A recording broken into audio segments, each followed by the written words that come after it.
The accused, the millionaire, who threw her out and met his twins 4 years later. He accused her of stealing and threw her out. 4 years later, he saw with his own eyes 2 little girls standing beside her.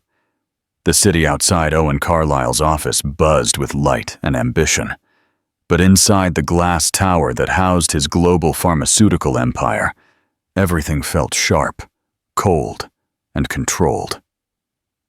He stood by the massive window of his Manhattan office, gazing at the skyline that had long ceased to impress him. Perfectly styled blonde hair, unreadable blue eyes. His tailored suit fit his body like armor.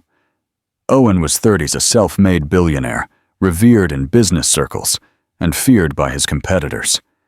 Emotion to him was inefficient. Trust was a luxury, and mistakes were unforgivable. The email arrived just before 7 p.m., marked urgent by his head of internal audit. Discrepancies in financial reports, flagged transactions. Tens of thousands moved discreetly over several months. A preliminary investigation had narrowed the search to someone in his personal circle. When he opened the final attachment and saw the name Selena Vance, highlighted in red, something inside him hardened. His jaw clenched, and without pausing to consider alternatives, he grabbed his phone and dialed her number. Selena arrived at this penthouse that night to find the door already ajar. She walked in cautiously, her heels clicking softly against the marble floor, sensing the tension before she saw him. He was standing in the living room, his name already cold in her mouth. "I trusted you," he said without greeting, "and you've been stealing from me?" She froze, her dark hair loosely pulled back, her eyes widening in disbelief. "What are you talking about?" "Don't play innocent," he spat. "Accounting records show missing funds, transfers traced to your access credentials." She took a step forward, her hand slightly raised, as if approaching a wild animal. "Owen, I don't know what they found, but I didn't take anything. I never would." "No," he interrupted her. "You're not just anyone. You lived here. You had access to my life, and you used it." His voice cracked, his breathing shallow. "Do you think I would betray you like that?" "I think the evidence speaks for itself." She stared at him, stunned. For a moment, something flickered behind her eyes. Not anger, not panic, only a quiet devastation. "I thought you knew me better," she whispered. "Clearly not," he replied. The silence that followed was unbearable, like the seconds before a storm. She didn't cry, didn't plead. She simply turned and walked toward the bedroom. She gathered her things into a small travel bag and returned without saying a word. When she passed him, he didn't move. He didn't ask her to stay, didn't even look at her. At the door, she paused. "One day, you'll realize what you lost." Then she was gone. The latch clicked shut behind her, final and resounding. Owen remained motionless, fists clenched at his sides. He didn't speak to anyone else that night. He didn't reread the reports or ask for clarification. He told himself he had done the right thing, cutting out the rot before it spread. But something didn't fit. Not guilt. Something colder. Heavier. Something like silence. What he didn't know was that Selena hadn't just walked out with one suitcase that night. She had walked out carrying 2 lives within her, still small and silent, growing beneath her heart. And by the time he came to question what had really happened, it would be too late to stop the story from unfolding. Part 1. The sight on the sidewalk. 4 years had passed, but Owen never allowed himself to revisit that night. He had buried it as he buried everything that made him feel insecure, underachievements, quarterly results, and endless projects. Selena's name never crossed his lips, neither in public nor in private. According to the world, she had disappeared, and Owen had moved on. But something about the silence she left never quite stopped following him. It lingered in the spaces she used to fill, on the untouched side of the bed, in the music she played in the mornings, in the way he no longer let anyone get close to him. Now, in early spring 2025, Owen was in Boston for a corporate gala, representing his company's expansion into biotech research. It was the kind of event he had attended 100 times. Stiff conversations, expensive wine, predictable compliments from people who needed his signature. After 3 hours of polite smiles and rehearsed speeches, he slipped away early and walked alone toward the curb with his phone in hand, ready to call his chauffeur. It was then that he saw her. Selena was under the glare of a streetlight a few feet away, trying to pull a toy out of her bag, while two little girls clung to each side of her. At first, Owen froze, thinking the resemblance was playing tricks on him. But it wasn't a mistake. It was her. Her posture, the shape of her face, the softness with which she knelt to zip up one of the girls' jackets. It was undeniably her. And the girls were about 3 years old, perhaps a little more, identical, small, laughing, clutching stuffed animals. Both had soft blonde curls and big blue eyes. His blue eyes. He didn't move. Couldn't move. The world around him darkened as he stared, his breath caught between his lungs and his throat. One of the girls looked up and stared at him for a fleeting second. She blinked slowly with curiosity. Then she looked back at her mother without a word. Selena straightened and followed her daughter's gaze. Their eyes met. She didn't gasp, didn't stumble. She just looked at him with a quiet, unreadable expression, as if she had prepared for this moment and was already done with it. Owen opened his mouth, but no words came out. Before he could find anything to say, Selena gently guided the girls into a nearby taxi. She didn't hurry, didn't look back.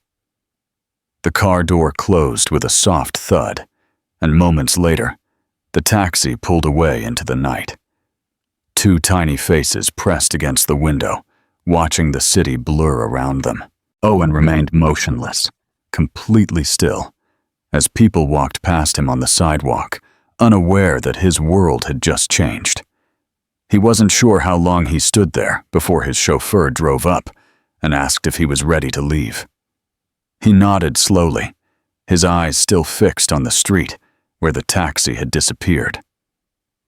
Something inside him, something he had buried 4 years ago, had just surfaced, and he knew, without needing anyone to confirm it, that he had just seen his daughters for the first time. Part 2. The Unraveling and the First Test. Owen couldn't sleep that night.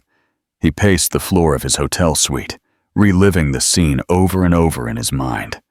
Selena under the streetlight, the twins by her side, the fleeting moment their eyes had met, and the expression on her face, not surprise, not regret, not anger, just a quiet distance. He could still see the way the girl had looked at him, the slight, curious tilt of her head, as if looking into a mirror that made no sense. He didn't need proof. The girls were his. He knew it in a way that transcended logic and went straight to the part of him that had been empty for 4 years. By morning, he had made his decision. He didn't contact her directly. He knew she wouldn't respond, not after what had happened. Instead, he hired someone discreet, a private investigator he had worked with before. He didn't want surveillance or pressure, just an address. Something simple, something human. In 3 days, he had it. A modest townhouse in a quiet part of Cambridge, nothing extravagant. Not the kind of place Owen imagined Selena would end up, but perhaps that was the point. She had rebuilt her life without him. It was a Tuesday afternoon. He didn't tell anyone at the office. He didn't even tell his chauffeur.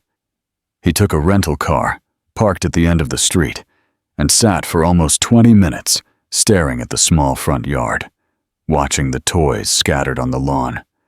Chalk drawings on the sidewalk, a tricycle tipped on its side, a small pair of shoes near the steps. It was a life, a full, beautiful life that he was not a part of. He finally got out and walked to the door. When she opened it, she didn't seem surprised. She looked tired, as if she had known this moment would come and had prepared for it. "Owen," she said simply. "I need to talk to you," he replied.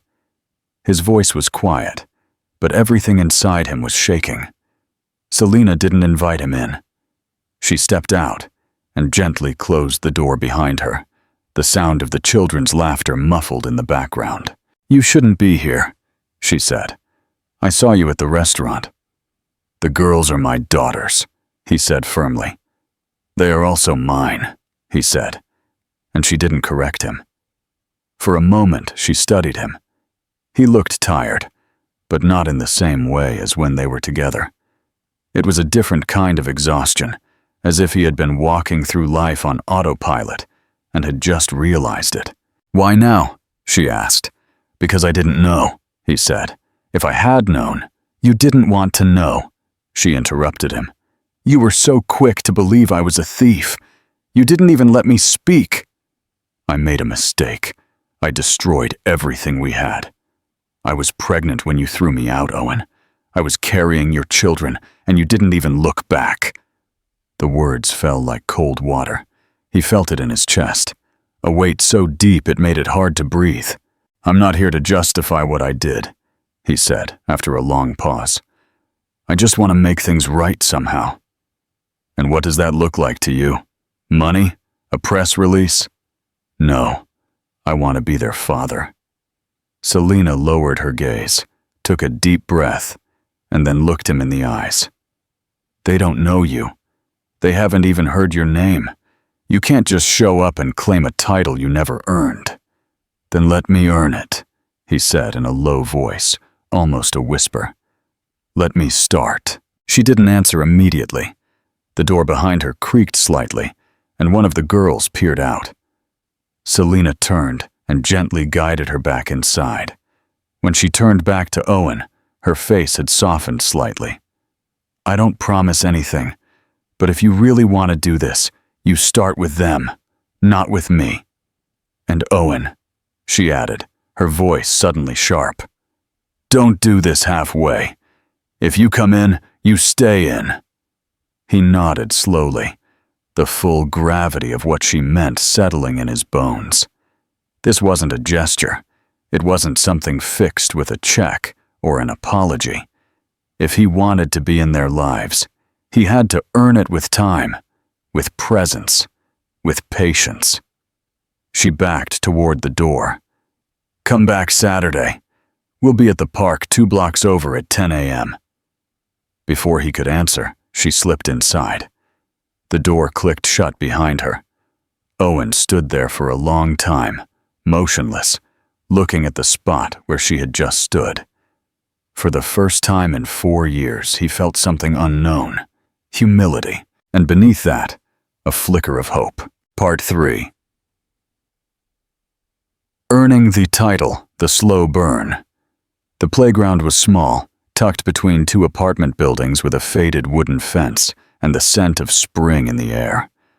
Owen arrived 10 minutes early, dressed in jeans and a sweater he hadn't worn in years, unsure if he was overdressed or not enough. He stood awkwardly near a bench with his hands in his pockets, scanning the area like someone who had wandered into a place meant for someone else. Children ran in circles, their laughter bright and free. Parents chatted nearby over coffee and paper cups. Owen felt like an intruder, a man out of place among strollers and sidewalk chalk. Exactly at 10 o'clock, he saw them. Selena walked up with a slow, even stride, one hand gently holding each of the girls. They wore matching pastel jackets. Their blonde curls bounced with every step, and their small sneakers lit up as they walked. They looked around wide-eyed, taking in the playground as if it were a new world. When they reached the gate, Selena knelt down and whispered something to them. Both girls nodded. Then they cautiously released her hands and headed for the sandbox. She joined Owen on this bench, keeping a little space between them. She didn't speak at first, nor did he. They just sat there, both watching the two girls dig and build with plastic shovels, working silently side by side, as twins often do, as if sharing a private language no one else could fully understand. "They still don't know who you are," Selena finally said.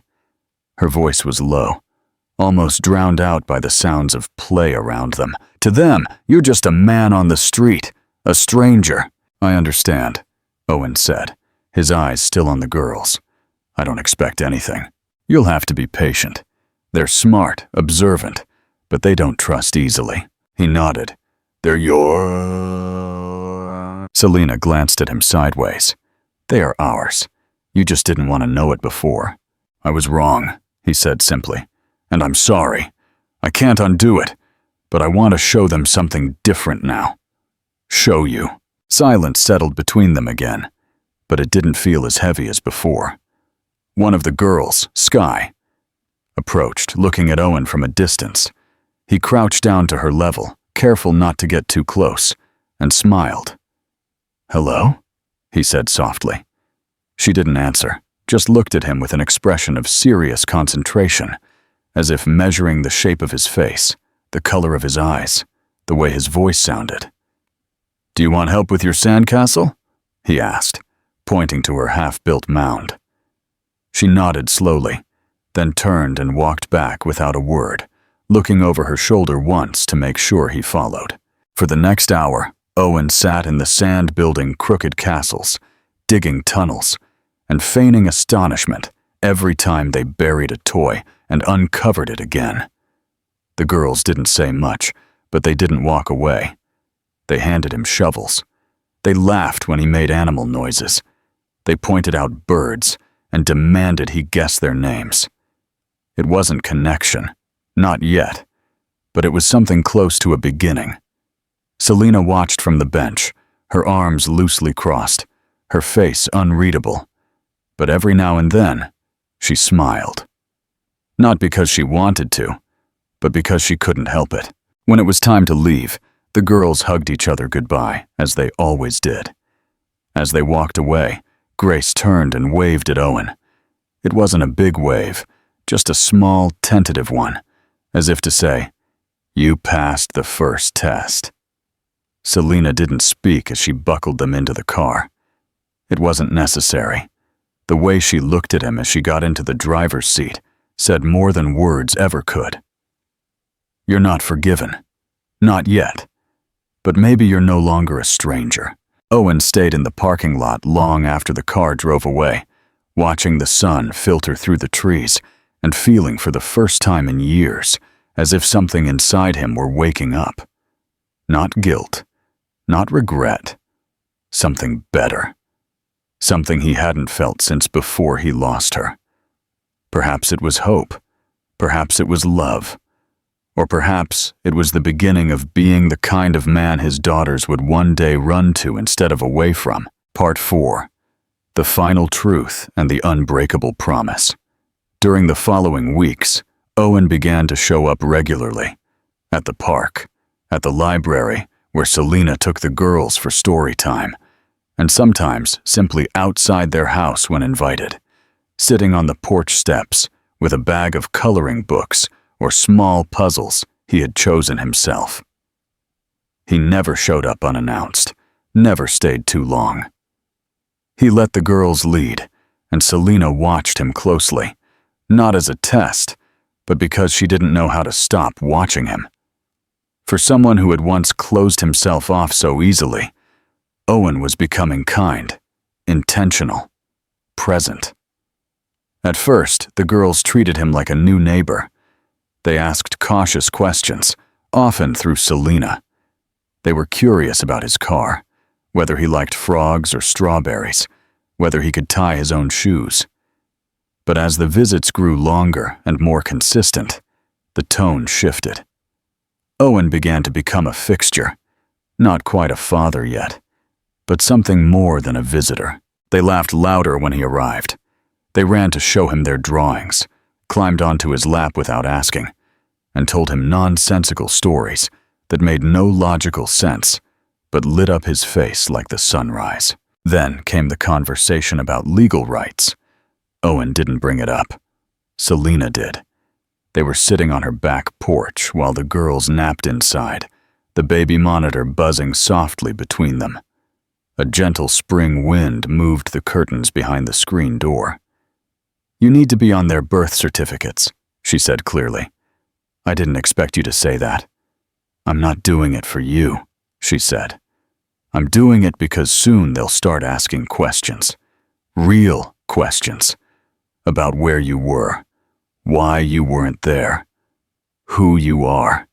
And when they do, I want the answer to be honest." He swallowed hard. "I want to be there for all of that, not just the easy parts." She nodded. "Then prove it. Not just in court, every day." They filed the documents together. It was clinical, procedural. Signatures, identity verifications, a hearing with a family judge who reviewed the documents and studied them both as if they were barely holding themselves together. But when the judge looked up and asked if either of them had anything to add, Selina spoke first. "I'm not here because I trust easily," she said. "I'm here because I've seen what he's becoming, and I want my daughters to grow up knowing the version of their father who is here now, not the one who left." The judge nodded slowly. "And you, Mr. Carlyle." Owen cleared his throat. "I was wrong. I acted without thinking, without listening, and I've lost years I can never get back. But I'm here now, and I'll be here tomorrow, and every day after that, because they are mine, and I want to earn the right to be theirs." The judge granted his parental rights. There was no fanfare that day, no applause. But Owen walked out of the courthouse with the kind of quiet, shaky breathing that comes when the heart finally starts working again. That night, Selina allowed him to tuck the girls in. He read them a story about a bear who couldn't hibernate and ended up discovering spring. The girls nestled close to him, their eyes half closed, their tiny fingers wrapped around his thumb. When the story was over, Grace asked him if he would come back the next day. "I'll be back," he said softly. "Every morning." Selina was in the doorway watching. She didn't say a word, but when he turned to leave, she reached out without thinking and lightly brushed his arm. It wasn't forgiveness, not yet, but it was the first time she had touched him in 4 years, and it meant something. Something neither of them could explain, but both could feel. Something real, something fragile, something starting. Part 5. The full confession and the future. The rain fell steadily that afternoon, hitting Owen's office windows as he stared at his computer screen. The city below was blurred in gray, and for once, work couldn't distract him. His thoughts were tangled with memories, the ones he had pushed away for too long. Almost 2 months had passed since the court recognized his parental rights, and everything had changed. The girls now called him Daddy without hesitation. They made him drawings and ran into his arms when he arrived. But still, something lingered between him and Selina, something unresolved, and it gnawed at him more quietly than guilt, but deeper than regret. Later that week, Selina appeared unexpectedly at his office. She looked tired, but not upset. She walked in with a folder in her hand and a strange expression on her face, part hesitation, part resolve. Owen stood up the moment he saw her, his heart leaping into his throat. She didn't sit down. She simply placed the folder on the desk and pushed it toward him. "I found this when I was going through some old things," she said in a low voice. "It's from the night you accused me." He hesitated. Then he slowly opened the folder. Inside were copies of internal company memos, signed records, and a printed email chain detailing a technical error involving another employee. His eyes scanned the documents, and the truth hit him like a punch to the gut. Selina had taken nothing, The missing funds had been part of a miscommunication and an administrative error that someone else had covered up to protect their job. The evidence was there, clear and damning. Not against her, but against the system he had trusted more than the woman he loved. His breath hitched as he looked up at her. "Why didn't you show me this before?" She crossed her arms, but not defensively. Her voice was quiet, even. "Because you didn't ask. Because you wouldn't listen. And if I had handed you these papers that night, would it have changed anything?" Owen opened his mouth, then closed it again. The truth hung between them, too bitter for excuses. "I saved them," she continued. "Not to prove you wrong, but because a part of me always hoped you would realize it on your own." He sat down slowly. The weight of what he had done settled deeper than before. This wasn't just about custody or rights, or even lost years. It was about trust, the kind that couldn't be rebuilt with court orders or scheduled visits. It was about the moment he had chosen fear over faith in someone he once claimed to love. "I was afraid," he finally said. "Afraid of being wrong, of being used. I let that fear destroy everything." Selina looked at him, and for the first time in a long time, he saw the pain behind her strength. Not bitterness, not resentment, just a quiet exhaustion. "I had to build a life from scratch," she said, carrying 2 babies. "Alone. Do you know what it felt like? To be accused of something unforgivable and have no one believe you?" "I can't fix it," he said in a low voice. "But I swear I will never doubt you again." She nodded once, slowly. Then, after a moment, she turned to leave. Before reaching the door, she stopped. "The girls are watching us," she said softly. "If we want them to know what love looks like, we have to show them." Then she was gone, leaving the door gently swinging behind her. Owen stood there for a long time, looking at the folder that held the power to change everything. If only he had bothered to read it 4 years ago. But in that moment, he understood something he hadn't understood before. Redemption wasn't just about being present. It was about taking responsibility, not for the outcome, but for the wound. That night, he didn't take a gift to the girls.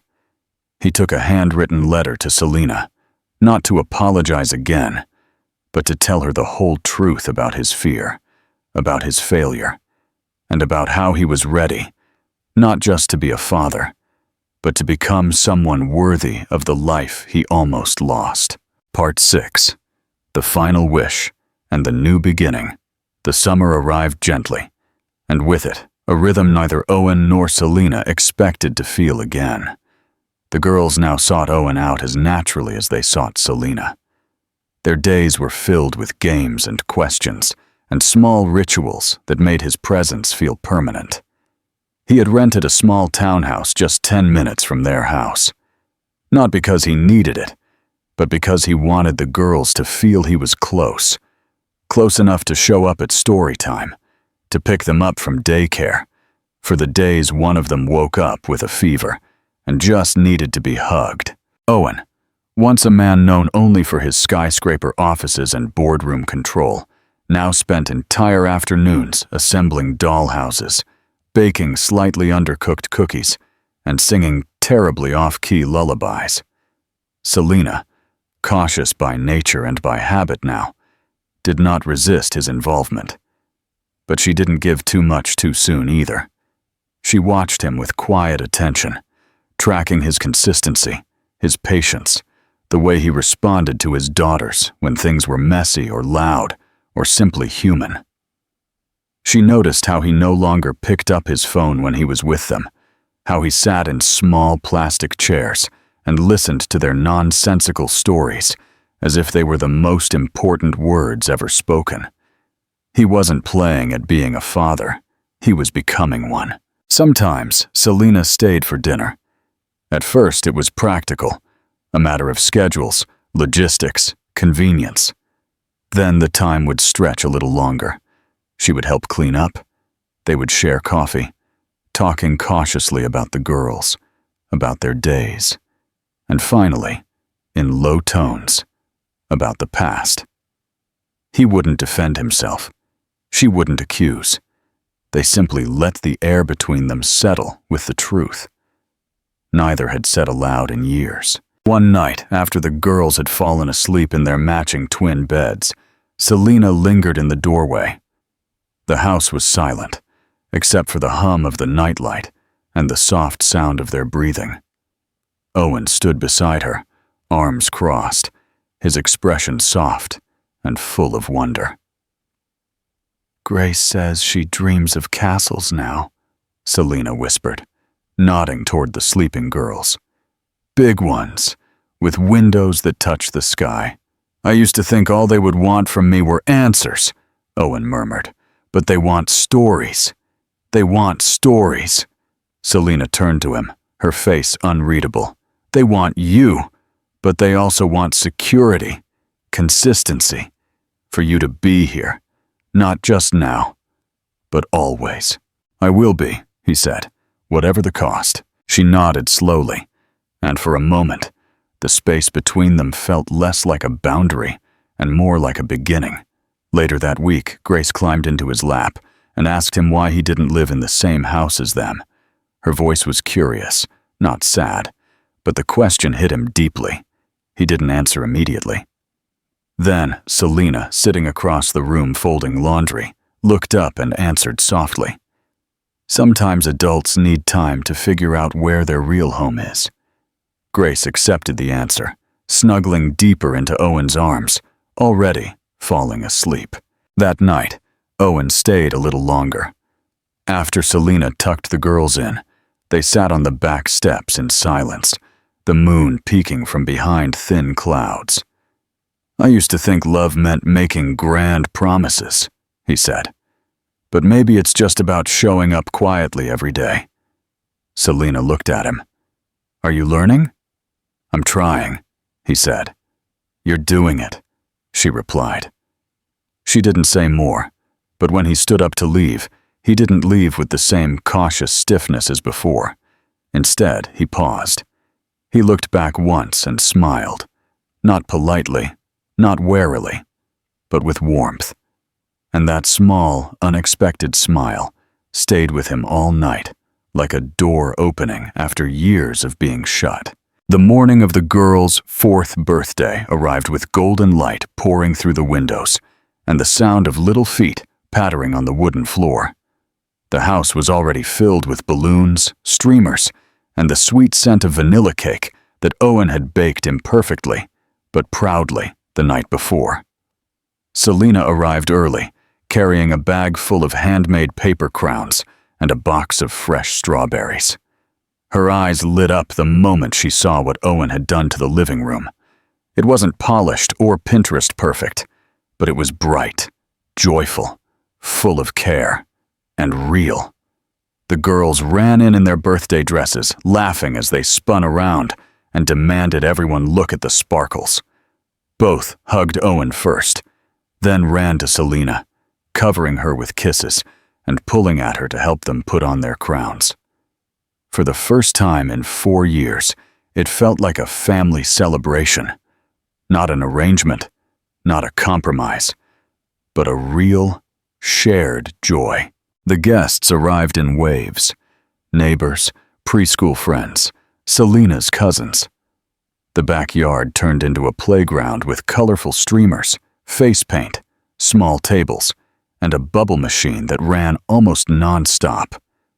The girls bounced between their parents, dragging them into games, handing out stickers, and proudly announcing to anyone who would listen, "That's my daddy, and that's my mommy."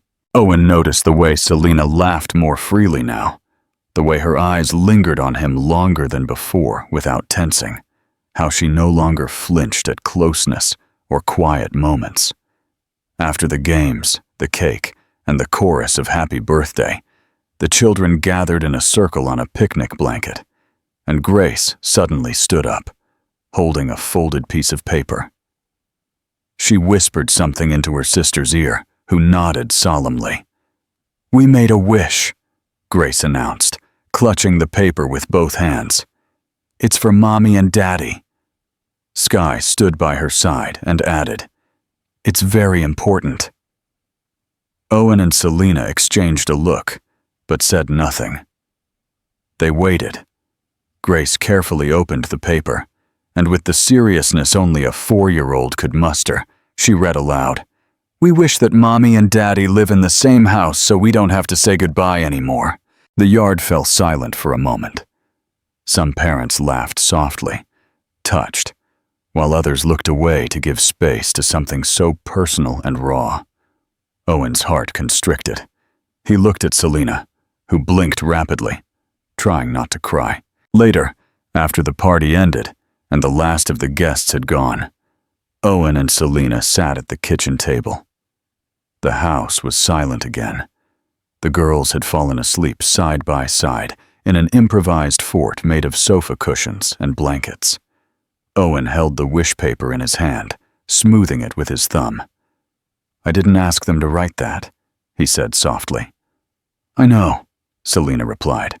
"It's what they want." "And you?" he asked without looking at her. She took a deep breath, her fingers tracing the edge of her coffee cup. "I never thought we would come back from what happened, but seeing you with them, seeing you become this man, I think maybe we didn't lose everything. Maybe we just paused." He looked at her. There was no fear in her face, no distance, only clarity and something soft, like a quiet acceptance. "Then maybe it's time we stopped living in 2 houses." Owen didn't move immediately, only watched her, his heart beating, not with panic, but with something softer. Certainty. He stood up, walked to stand beside her, and together they looked at their daughters, the 2 small people who had pulled them from the abyss and unknowingly taught them to try again. There was no grand speech, no kiss, no cinematic moment. Just 2 people standing, finally ready to share the weight of the past and the promise of what could still be. It was quiet, and it was enough. The new normal and the quiet. Triumph. The next step was not a kiss or a declaration, but a lease. Owen sold his empty bachelor apartment and bought a charming, slightly larger house just a few blocks from Selena's old townhouse in Cambridge. The neighborhood was perfect. Quiet streets, excellent schools, and a palpable sense of community. Moving in was a domestic chaos that brought with it the kind of stress they were entirely unprepared for. This was not the choreographed life of the Pierce group or the quiet isolation of Selena's life. This was the loud, messy reality of co-parenting twins and integrating 2 fundamentally different lives. Grace and Sky were thrilled, treating the move as a permanent sleepover.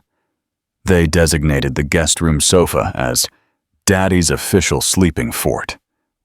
Owen, however, struggled to adjust. He was used to order. Now, his clean lines were disrupted by small pink shoes, the constant hum of a washing machine, and the smell of industrial-strength cleaner battling the smell of spilled apple juice. He set up his home office in the attic, realizing he needed to work part-time from home to honor his commitment. "You're counting the crayon boxes," Selena observed one evening, finding him frowning over a meticulously organized utility drawer. "They belong in the art cabinet, not under the kitchen sink," Owen replied, rubbing his temples. "This is chaos, Selena." "This is 4-year-olds, Owen," she countered, leaning against the doorframe, wearing one of his old, oversized college sweatshirts. "And 2 adults who have only ever dated in 5-star hotels. You are used to delegating life. You can't delegate milk spills." He sighed, the tension in his shoulders easing slightly as he watched her. "I know, it's just, I'm a structural engineer of companies. I don't know the physics of glitter." "I'll teach you," she said, walking over and gently resting her head on his shoulder. "But you have to stop trying to solve the family as if it were a supply chain issue." Slowly, the quiet victories began to outweigh the struggles. Owen learned to cherish the chaos. He discovered the profound satisfaction of being the one to soothe a nighttime cough or build the unbreakable tower of wooden blocks. He gave up his full-time executive role at the Pierce Group, transitioning to a strategic advisor position, a major financial and professional sacrifice, but one that freed him to be fully present. The twins became the bridge.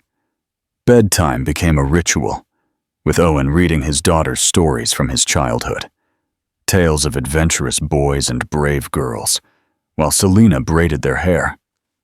The final image each night was the same, the four of them in a huddle, sharing a laughter and quiet goodnights.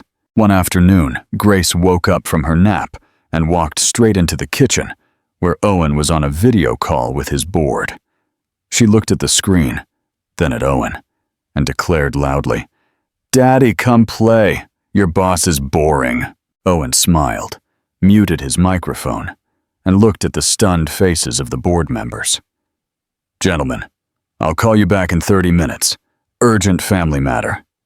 He hung up, picked up his daughter, and didn't apologize. Later, Selena found him making a complex schedule for the girls' school activities. "You really are a structural engineer," she murmured. "Of the family now," he replied, "and I will not let this foundation fail." Part 8.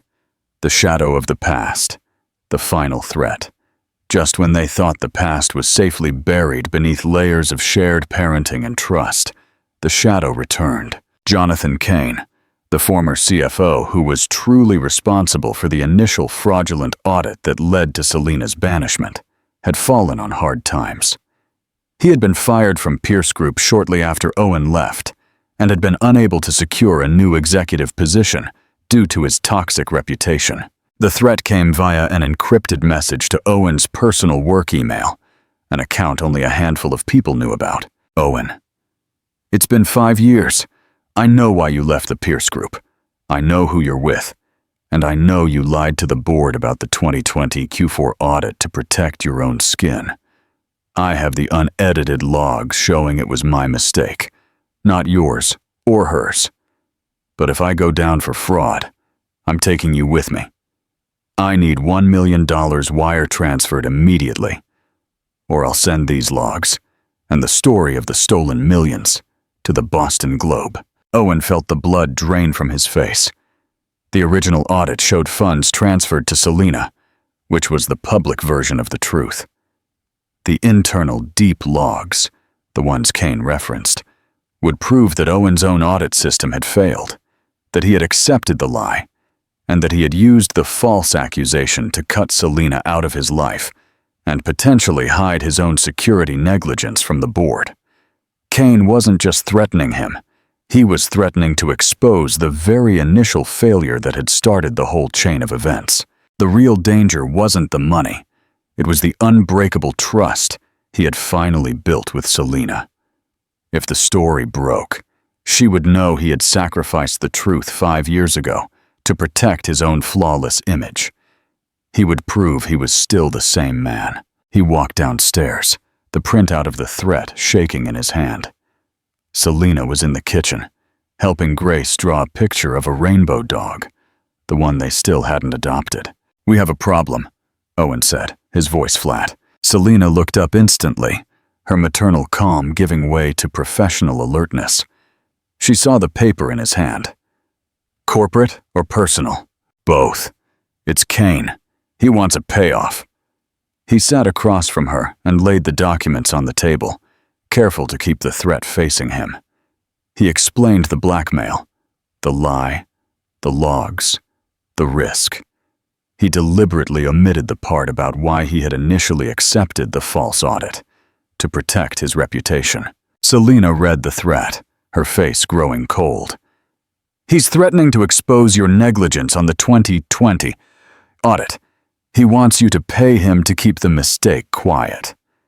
She looked at the $1 million demand. "You pay him. It's cheaper than a PR disaster. It's logical." "No," Owen said, his voice raw. "If I pay him, I'm letting the lie continue. I'm choosing the easy way out. I'm choosing my public image over the truth.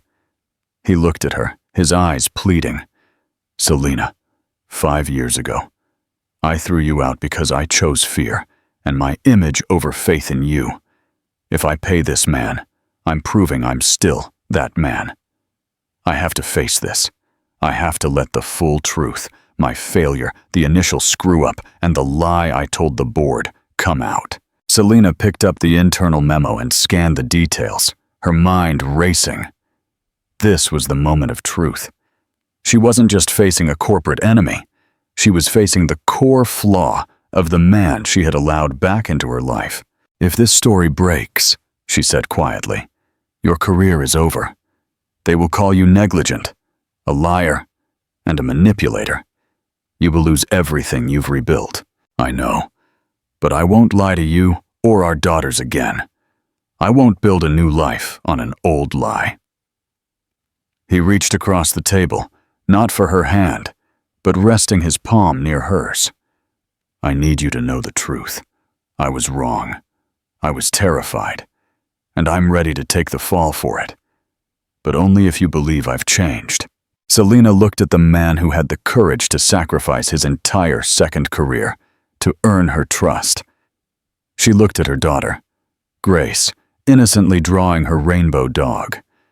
She knew what she had to do. Part 9. The Unbreakable Truth. The Final Vows.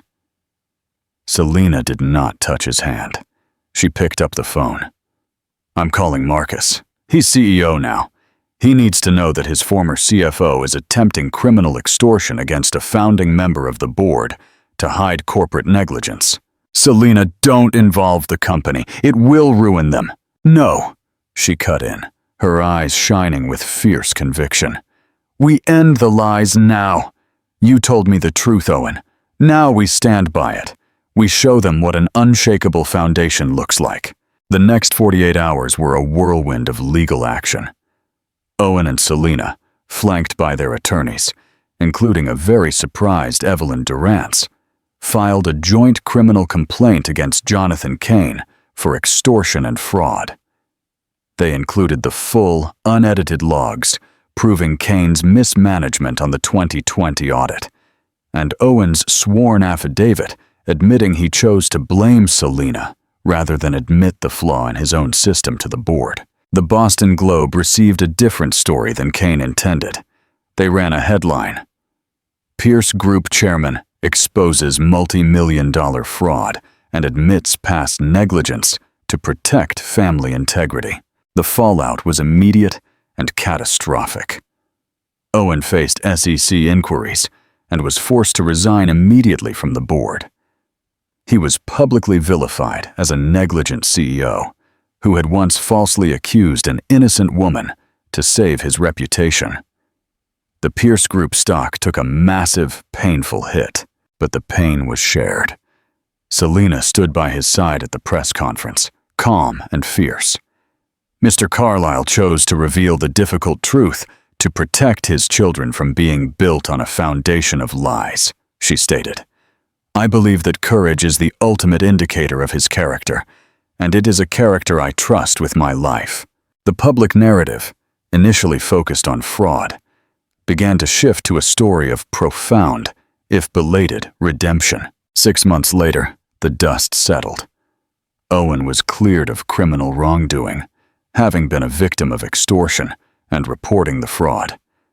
But the shame of his past failure remained a stain on his reputation. He was entirely out of the corporate world. On a bright autumn afternoon, in the quiet backyard of their Cambridge home, Owen and Selina gathered their small family. Grace and Skye, dressed in matching blue velvet dresses, watched as their parents stood under an arbor of late-blooming roses.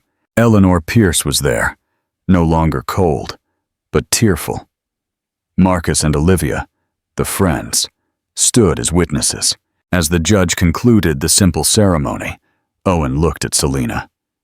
He hadn't bought a new empire. He hadn't protected his name. He had lost his legacy and gained everything. He lifted his wife in his arms, his heart swelling. Grace and Skye cheered, yelling, "Mommy and Daddy are married! Can we get the dog now?" "Yes," Owen replied, putting Selina down. We can get the dog. His old life was gone. His reputation was bruised, but his integrity, the one thing he truly needed, was intact. He had earned the greatest reward of all, the unconditional trust of the woman he loved.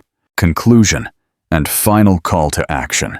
The love story of Owen and Selena is a testament to the idea that the greatest act of courage is the willingness to sacrifice your image for your truth. Owen lost his multi-million-dollar career not because of his fraud, but because of his ultimate choice to end the lie and choose his family's trust.